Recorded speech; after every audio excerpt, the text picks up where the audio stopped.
a 5872 inscrits, 6184 donc ont voté et le suffrage donc accordé au candidat d'UNI c'est 6127 et on a pris soin d'attribuer 0,00000 mais à tous les candidats de l'opposition.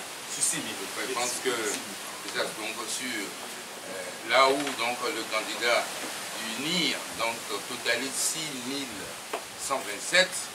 Bon, le MPDD a 1, Jean-Pierre Fabre a 1, le MCD, voilà ce genre de choses qu'on retrouve donc, dans beaucoup de CRV. Pardon? Quelle région? Quand vous parlez, venez prendre parce que de tout compte c'est photocopie. Je commence par. Ok. Il y a Auto ici qui est aussi très bien.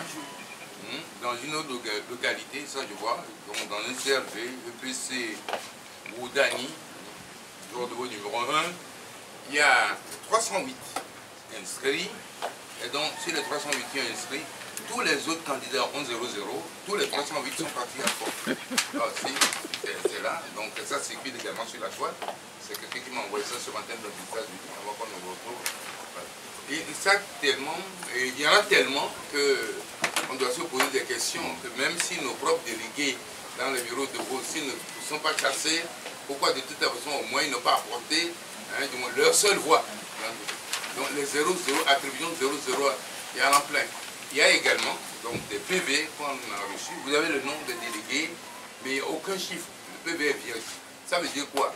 Ça veut dire que on a les vrais résultats ou les PV des vrais résultats sont ailleurs. Et donc on n'a pas voulu démontrer que les autres aient des copies. Donc je crois que ces choses méritent donc d'être relevées pour montrer donc l'ampleur de la fraude. Je crois que dans son exposé, il a dit que l'imprimeur Toundé, qui est au Bénin, a imprimé des carnets de bulletins de vote où on a déjà voté donc pour le candidat. Ce genre de choses, ils ont fait pour les législatives.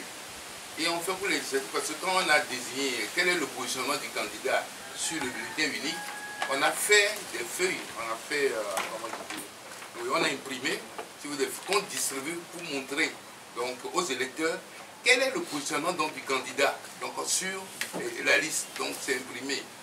Et donc ce genre de choses, ils l'ont fait. Donc avec Toundé pour les législatives, ils ont refait également pour les présidentielles, mais de manière beaucoup plus industrielle, puisque au lieu de perdre son temps et de faire ceci, c'est arrivé, ça sort. On sait que c'est des bulletins pré-votés en parole de fort avant de toute façon de les livrer.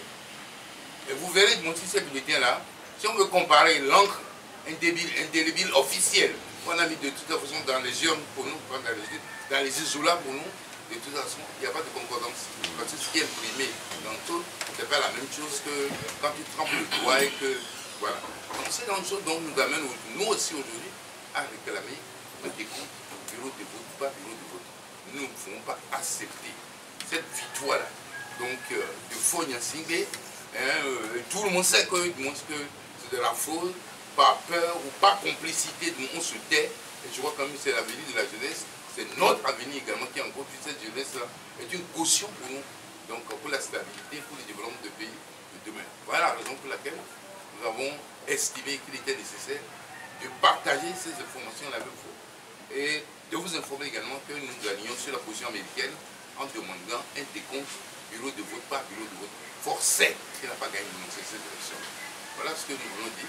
Certainement que notre ami Targo, qui est un émissaire donc, de la coalition dans la partie septentrionale, à Dankwen, où nous avons rencontré les gens qui ont mis des titans pour nous empêcher ce jour-là. Si Monseigneur Kodjo n'était pas là avec sa sagesse-là, je crois quand même qu'il y aurait eu des affrontements meurtriers. Du moins, c'est la route de bien-être. Avant que Targo ne prenne la parole,